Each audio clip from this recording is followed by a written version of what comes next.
दोस्तों, नागमणि एक इच्छाधारी नागिन को बहुत शक्तिशाली बना देती है, परंतु कहते हैं कार्तिक पूर्णिमा के दिन एक साधारण नागिन भी बगैर मणि के ही विशेष शक्तियां पाती है।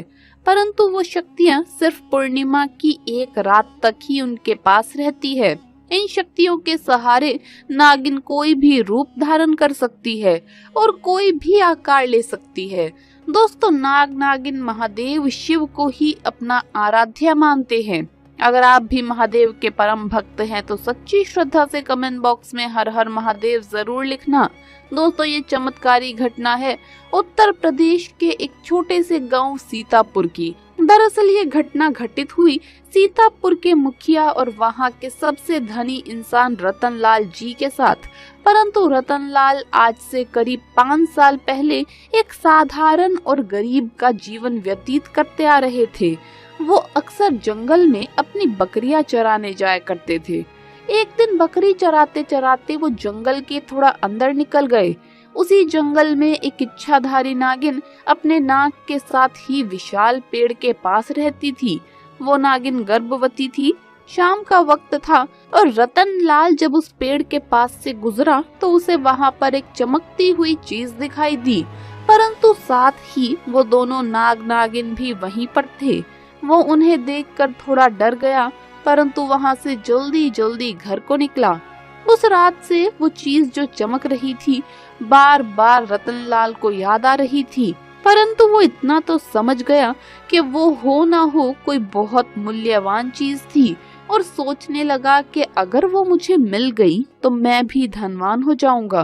परंतु सबसे बड़ी मुसीबत थी वो दोनों नाग नागिन। अगले दिन जब वो वापस जंगल में उस पेड़ वाले स्थान पर गया, कुछ दूरी पर खड़े होकर छिपकर उस पेड़ के पास रह रहे नाग नागिन को देखने लगा। कुछ देर देखने के बाद उसने ध्यान दिया कि नागिन तो गर्भवती है। वो उस रात घर आकर सोचने लगा कि अच्छा मौका होगा, जब नागिन अपने बच्चे को जन्म देगी तभी वो नागमणि चोरी कर लेगा, क्योंकि उस समय नागिन कमजोर होगी, बस नाग को मारना होगा। दोस्तों, कहते हैं अगर किसी नाग के मुंह की तरफ गोबर मार दिया जाए तो वो अपना होश खो बैठता है। अब रतन हर रोज गोबर लेकर उस विशाल पेड़ के पास छिपकर सही मौके का इंतजार करने लगा।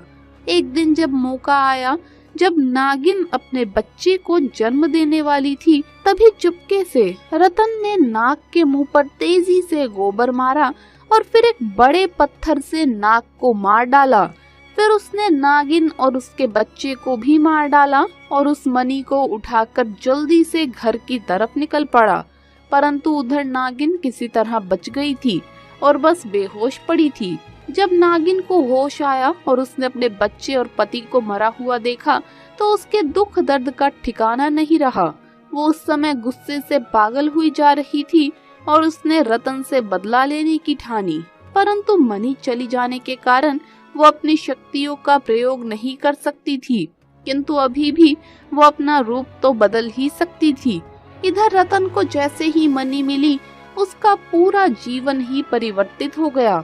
उसकी फसल इस बार काफी अच्छी हुई और महंगे दामों में बिकी। उसकी तो जैसे मानो लॉटरी ही लग गई हो, क्योंकि वो जो भी धंधा कर रहा था उसे हर जगह से लाभ मिल रहा था। रतन को पता था कि ये उस चमत्कारी नागमणि का ही कमाल है। गांव में हर जगह उसका नाम था।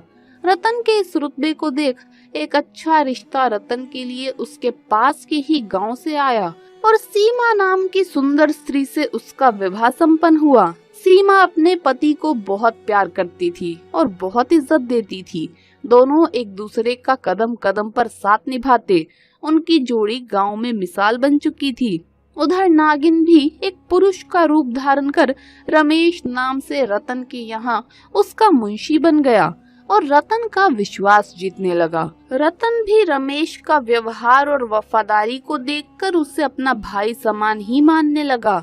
एक दिन सीमा अपने पति रतन के पास आती है और बताती है कि तुम पिता बनने वाले हो, मैं गर्भवती हूँ। ये सुन रतन की खुशी का ठिकाना नहीं रहा। उस दिन वो खुद अपने मुंशी रमेश के पास गया और बोला कि देखो रमेश, मेरा कोई भाई नहीं है, जब से तुम्हारा साथ मिला है तुम मेरे सगे भाई से भी कहीं बढ़कर बन चुके हो।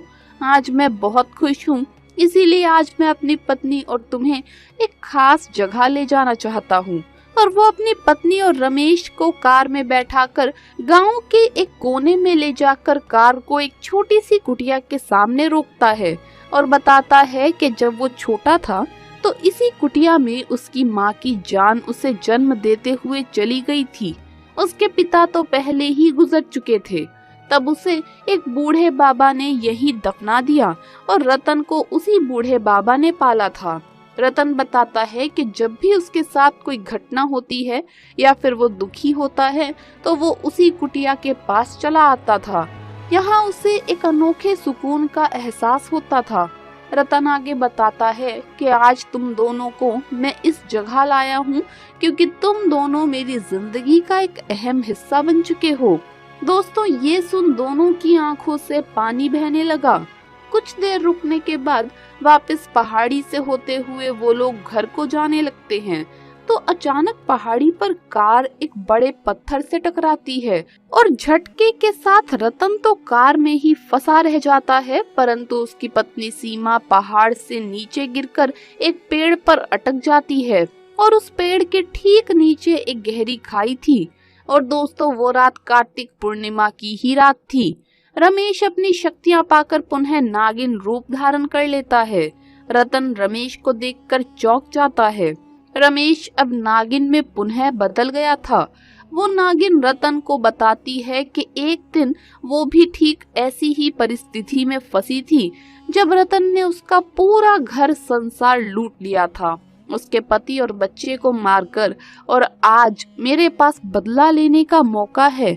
रतन घायल गाड़ी में फंसा हुआ था और रो रो कर नागिन को बोलता है कि भले ही मेरी जान ले लो लेकिन मेरी पत्नी गर्भवती है, उसे छोड़ दो।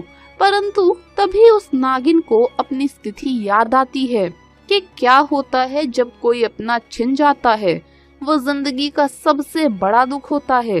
नागिन ने रतन का उसकी पत्नी के प्रति सच्चा प्यार देखकर उसे माफ कर दिया और सीमा को उस पेड़ से निकालकर बचा लिया तथा दोनों को हॉस्पिटल तक छोड़ वापस जंगल में उसी विशाल पेड़ के पास चली गई। जब रतन हॉस्पिटल से स्वस्थ होकर अपनी पत्नी के साथ घर वापस लौटा तो उसे अपनी गलती का एहसास हुआ और उसने जाना कि उसने कितनी बड़ी गलती की है। फिर वो नागमणि को लेकर उसी विशाल पेड़ के पास गया और उस पेड़ के पास उस मणि को रखकर फूट फूट कर रोने लगा और शाम को घर वापस आ गया। दोस्तों, कभी कभी इंसान लालच में इतनी बड़ी गलती कर बैठता है कि फिर उस गलती को कभी भी ठीक नहीं किया जा सकता और बस अंत में पछतावा ही रह जाता है। तो दोस्तों, अगर आपको वीडियो अच्छा लगा हो तो इसे लाइक करें, अपने दोस्तों के साथ शेयर करें और हमें सब्सक्राइब करना न भूलें। जल्द मुलाकात होगी अगली वीडियो में। महादेव के सच्चे भक्त कमेंट में हर हर महादेव जरूर लिखे। हर हर महादेव, जय महाकाल, जय भोलेनाथ।